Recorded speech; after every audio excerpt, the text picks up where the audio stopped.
Բարի երեկո։ Փակ TV եթերում լուրերի հետքերով հաղորդումն է։ Մենք աշխատում ենք ամենօրյա ռեժիմով, որպեսզի մեր հեռուստադիտողը մշտապես լինի տեղեկացված եւ բաց չթողնի օրվա ամենակարևորը։ Իսկ դուք մի մոռացեք բաժանորդագրվել մեր YouTube-յան ալիքին։ Դոկ կուսակցության հիմնադիր Վարդան Ղուկասյանի փաստաբան, աղմկահարույց գործերով հայտնի իրավապաշտպան Լևոն Բաղդասարյանը հայտարարություն է արել։ Բնության մեջ ամեն կենդանի իր դերն ու նշանակություն ունի։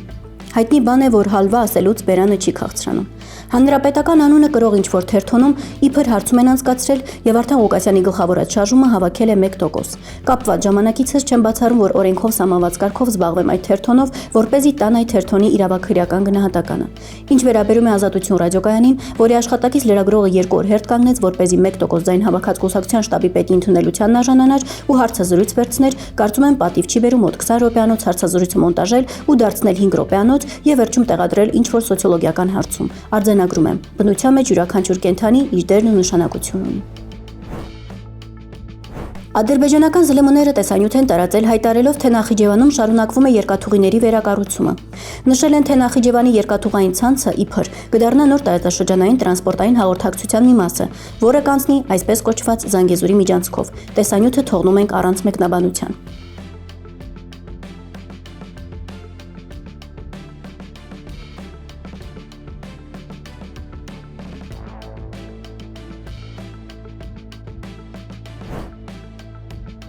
The Christian Post պարբերականը հրապարակել է Բաքվում ապօրինի պահվող Ռուբեն Վարդանյանի որդու Դավիթ Վարդանյանի հոդվածը, որը որոշ կրճատումներով թարգմանաբար ներկայացնում ենք ձեզ։ Այսօր աշխարհում քրիստոնյաներն աննախադեպ ծավալի հալածանքների եւ խտրականության են ենթարկվում։ Վերջին գնահատումները ցույց են տալիս, որ 100 միլիոնավոր քրիստոնյաներ յուրաքանչյուր 7 հավատացյալից մեկն ամբողջ աշխարհում եւ յուրաքանչյուր 5-ից մեկը Աֆրիկայում ապրում են այնպիսի վայրերում, որտեղ իրենց հավատքը նրանց ենթարկում է վտանգի ամեն օր։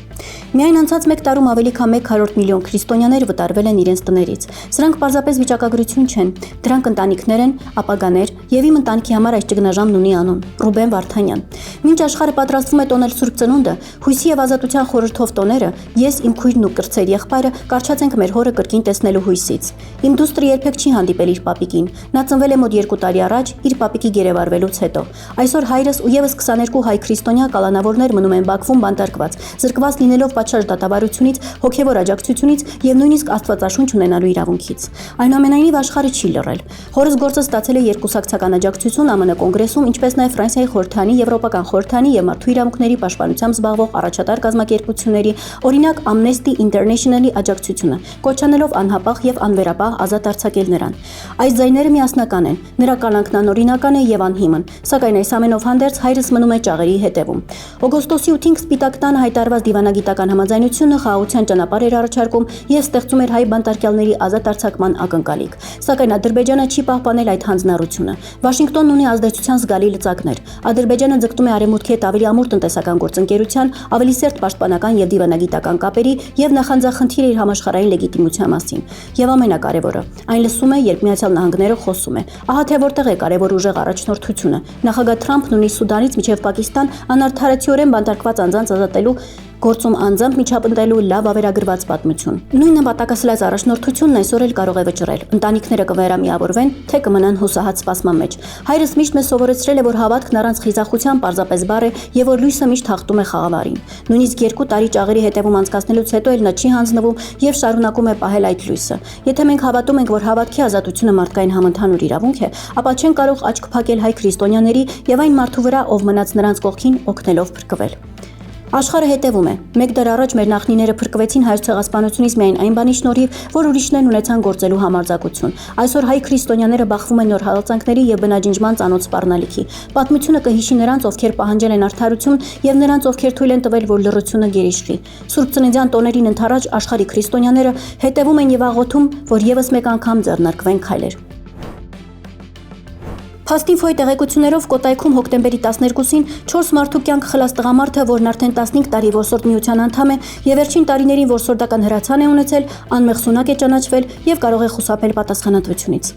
Մենք արդեն տեղեկացրել էինք, որ մեկ օրում 4 անձի սպանության գործով կալանավորված 61-ամյա տղամարդու նկատմամբ դատահոգեբուժական փորձաքննություն էր նշանակված, ընդ որում վերջինս ՔՊԱ-ական է եղել։ Աղբյուրները հայտնում են, որ տղամարդն անգամ ՔՊ գրասենյակից ստացված զանգի հիման վրա Կոտայքից իր մի քանի համագյուղացիների հետ մեքենայով գնացել էր Գյումրի աջակցելու Սարիկ Մինասյանին ընտրությունների ժամանակ եւ այժմ փաստորեն մեկ օրում 4 անձի կյանք խլած ՔՊ աջակցին անմեղսունակ են ճանաչել։ Դատահոգեբուժական փորձաքննությամբ նշվել է, թե Թադևոս Հովակիմյանն ունի զառանցական խանգարում եւ որ դեպքի ժամանակ արարքները կատարվել են զառանցական ապրումների ազդեցության ներքո, ինչը զրկել է նրան գիտակցել իր գործողությունների վտանգավորությունը, հաշիվ տալ իրեն կատարված արարքների համար եւ ղեկավարել դրանք։ Փորձաքննությամբ նշվել է, որ անձը սոցիալապես խիստ վտանգավոր է, ուստի կարիք ունի հարկադիր բուժման հատուկ հսկողության հոգեբուժական բաժանմունքում։ Ուշագրավ է, որ անմեղսունակ ճանաչված անձը 15 տարի որսորդ միության անդամ է, 2 տարի առաջ ձեռք է բերել հրացան, ունի վարորդական իրավունք, թե ինչպես է անձը հաղթարել հոգեբանական համապատասխան թեստերը, զենք գնելիս կամ վարորդական իրավունք ձեռք բերելիս, պարզ չէ։ Համենայն դեպս դրանք հարցեր են,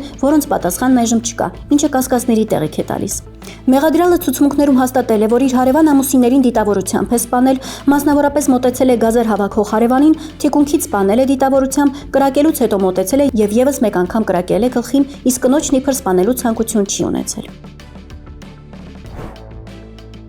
Այսօր առավոտյան Նիկոլ Փաշինյանը Գերմանիայից հետո պատրաստվում էր մեկնել Մոսկվա ԵԱՏՄ նիստին մասնակցելու։ Ինքնաթիռը աթեստների պատճառով վայրեջք է կատարել ոչ թե Մոսկվայում, այլ Սանկտ Պետերբուրգում։ Հաղորդվում է, որ աթեստի գիշերային հարձակման պատճառով մայրաքաղաքի օդանավակայաններում ավելի քան 170 չվերթ է հետաձգվել։ Փաշինյանի ինքնաթիռը գրեթե 1 ժամ պտտվել է Տվերի մարզի վրայով, սպասելով վայրեջքի թույլտվության, սակայն այն այդպես էլ չի ստացել։ Արդյունքում ինքնաթիռը վայրեջք է կատարել Պուլկովո օդանավակայանում։ Հայաստանի վարչապետը Գերմանիա կատարած այցից հետո ցանկանում էր մեկնել Մոսկվա եւ նախատեսում էր մասնակցել ԵԱՏՄ միջկառավարական խորհրդի նիստին։ Եվ վերջում օրվա տեսանյութ 15 տարվա սպասումից հետո ծնվել է 2023 թվականի սեպտեմբերյան պատերազմում անհետ կորած Ալբերտ Ավետիսյանի դուստրը Ալբերտինան։ Ալբերտինային տուն են եկել տանելու բոլորը, բացի հայրիկից։ Երեխայի ձայնի Ավետիսյանների ընտանիքում կարոտ էին 15 տարի։ Վերջին հույսը արտամարմնային բեղմնավորումն էր։ Լուսինեն ու Ալբերտը որոշումը կայացրին մինչև 2023 թվականի Արցախի շրջափակումը։ Անհամբեր սպասում էին, որ բացվի ճանապարհը, որ բացեն իրենց վերջին հույսի դուռը։ Այսօրվա համար այսքանը։ Իսկ դուք շարունակեք մնալ Փակ TV-ի հետ, լուրերի հետքերով եւ մի մոռացեք դառնալ մեր YouTube-յան ալիքի բաժանորդը օրվա ամենակարևորն ու բացառիկը բաց չթողնելու համար։